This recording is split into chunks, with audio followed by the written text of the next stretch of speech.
Hi guys, welcome back again.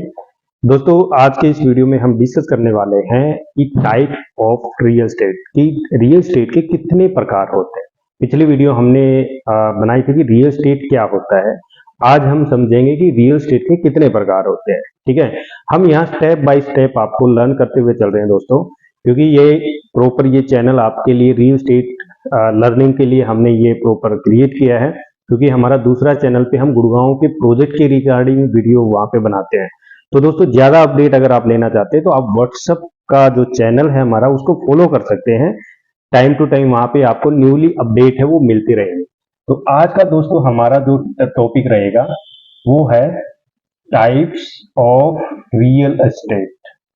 ठीक है, तो हम बिल्कुल देसी भाषा में आपको यहाँ पे समझाते हैं ताकि आपको समझने में आसानी हो। ज्यादातर रियल एस्टेट कंपनी में आपको डाटा प्रोवाइड किया जाता है और आप कॉलिंग करते रहते हैं, लेकिन आपको सिखाया नहीं जाता कि रियल एस्टेट में काम कैसे करना है, रियल एस्टेट होता क्या है। तो पूरा लेसन हम यहाँ शुरू से शुरुआत कर चुके हैं इस चैनल के ऊपर।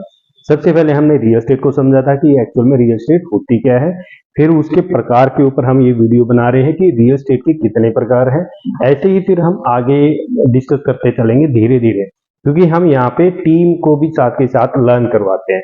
तो टाइप्स ऑफ रियल एस्टेट में सबसे पहला जो हमारा जो पॉइंट आता है वो आता है रेजिडेंशियल रियल एस्टेट का। हो सकता है यहाँ इसके ऊपर बोर्ड के ऊपर आपको थोड़ा क्लियर ना दिखे, लेकिन आप समझ जाएंगे।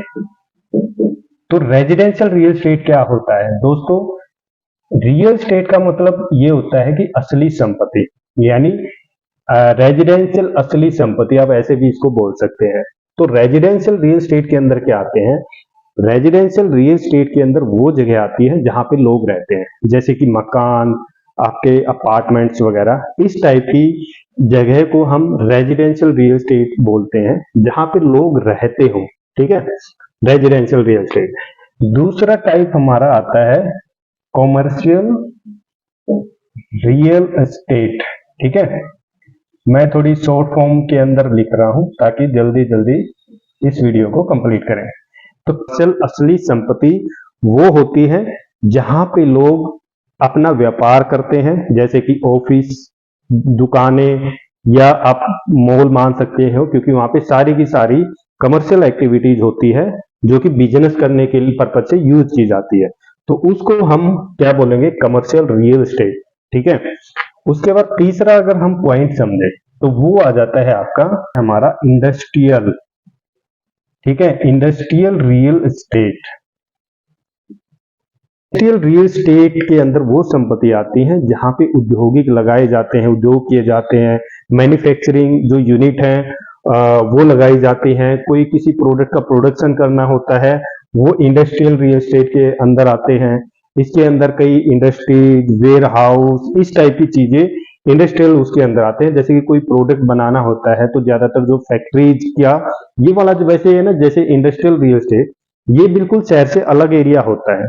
ठीक है, या तो शहर से बाहर निकाल दिया जाता है, या किसी उसी शहर के अंदर कोई एक सेक्टर ऐसा बना दिया जाता है जिसके अंदर स्पेशल इंडस्ट्रियल ही लगाई जा सकती है। जैसे गुड़गांव का एग्जांपल दे, औद्योगिक विहार, वो इंडस्ट्रियल एरिया है।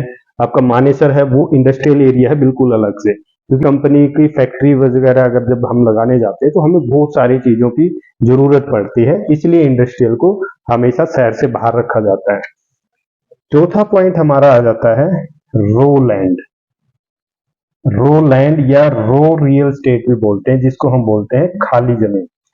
इस प्रकार की संपत्ति बिल्कुल खाली होती है, और इस प्रकार की रियल एस्टेट के अंदर उस टाइप की लैंड आप मान सकते हो जिसके अंदर डेवलपमेंट की जाती है, यानी खाली के ऊपर आप कोई भी डेवलपमेंट है वो कर सकते हैं रो लैंड के अंदर। पांचवा हमारा जो पॉइंट आता है रियल एस्टेट का, वो स्पेशल पर्पज रियल एस्टेट।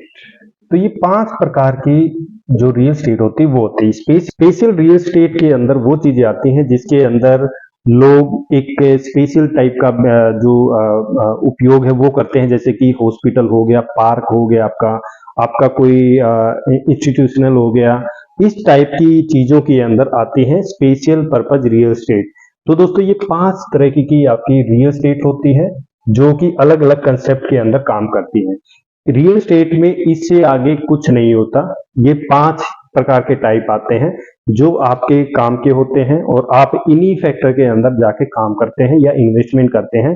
इन सभी टाइप के अंदर अलग अलग वर्क होती है, अलग अलग आपका इन्वेस्टमेंट है वो आ जाती है और अलग अलग प्रकार से ये यूज होते हैं मार्केट के अंदर। तो आशा करता हूं आपको ये वीडियो काफी हेल्पफुल रही होगी। अगर वीडियो पसंद आई तो लाइक और शेयर जरूर करें। चैनल को जरूर सब्सक्राइब कर लेना, क्योंकि हमारा अगला जो टॉपिक है वो आने वाला है कि रियल एस्टेट के अंदर किस टाइप से इन्वेस्टमेंट होती है। ठीक है, तो हम उसके अंदर स्टेप बाय स्टेप समझने वाले हैं कि रियल एस्टेट के अंदर इन्वेस्टमेंट किस हिसाब से की जाती है, कितने प्रकार होते हैं इन्वेस्टमेंट करने के और कौन कौन से प्लेटफॉर्म होते हैं। तो दोस्तों हमारा व्हाट्सएप चैनल ज्वाइन फॉलो करना मत भूलिए। तो मिलते हैं नेक्स्ट वीडियो में। थैंक यू दोस्तों।